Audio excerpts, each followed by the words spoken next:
Hey guys, welcome back to Contest Prep University. I'm Joe Klemczewski here with Adam Atkinson, and we're going to move forward in our contest diet series, looking at exactly how to even plan for your entire process. And Adam, I know, you've competed before. I spent almost 15 years as a bodybuilder and pro bodybuilder. And every time I would diet, it's a different experience. It's even with the same body, same genetics, there are just so many variables that to think it's going to be the same is a mistake. And at one point in writing a series of articles for Natural Bodybuilding and Fitness, I kind of broke this up into phases, and I coined them as the 5 different phases of contest prep, which one is the transition phase. Then you get into kind of the core phase, which is your longest span.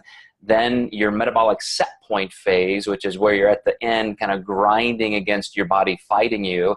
Then you get into a fine-tuning phase, which is where you're kind of prepping for that. But in between that and the former phase is the metabolic building, which you mentioned last time, which is hopefully we've spent enough time that we can start increasing food. So, do you view things similarly, or do you have a framework that you work from?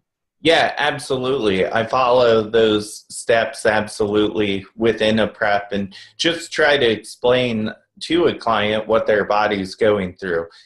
When you're at that set point phase and you're trying to break through, people really wonder, well, why is progress so slow? And just like we talked about in the last episode, that body fat is, there's less of it available to lose. So, a pound a week would be just a huge physical, visible transformation.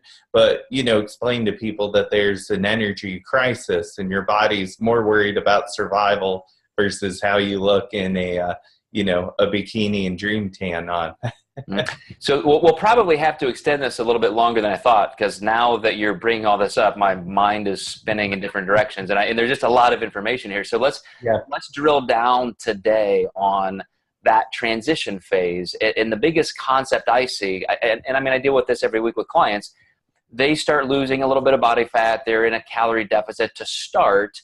But when you go from being in a maintenance level or building phase, and then you start to decline into a calorie deficit, there is a wider margin there than people think. The amount of food that it takes to not lose weight, and then the amount of food it takes to settle into a consistent loss, it's not just taking out 500 calories a day and thinking you're now going to be set for the next 6 months. And a lot of people really get angry and frustrated, like, why am I not losing? I lost 2 pounds last week. Now I can't lose anything. So how do you describe that to clients? Yeah, definitely. So the transition phase is typically a larger calorie pull, and you typically have to explain that to clients. And just I also define that as the point that we're developing our coach-and-client relationship as well. So we're just getting them back into the accuracy of tracking with that initial pull as well. Because I would assume when someone's in the off season, they might not be as accurate as when they're working with me. But like you said, it's just not linear math going from that high off season point to getting to losing. One of the big reasons why is people just aren't as insulin sensitive when they're in the off season as when they are at the end of prep. So that's just one variable to consider. But also your body is still going to hang on to glycogen better with that higher intake than once it's way lower. So you just have to wait for that glycogen to deplete and then get into that fat loss scenario. So it usually takes a couple weeks for people to lose, and even with that initial pull. So it's just about patience and not making knee-jerk reactions, and just, we see this with a lot of coaches. Someone doesn't lose for a week and they pull them right back down, and before you know it, they have no food left. So yeah, and when we get into the next phase, I'll explain or ask you some questions about how to make the transition from the transition phase.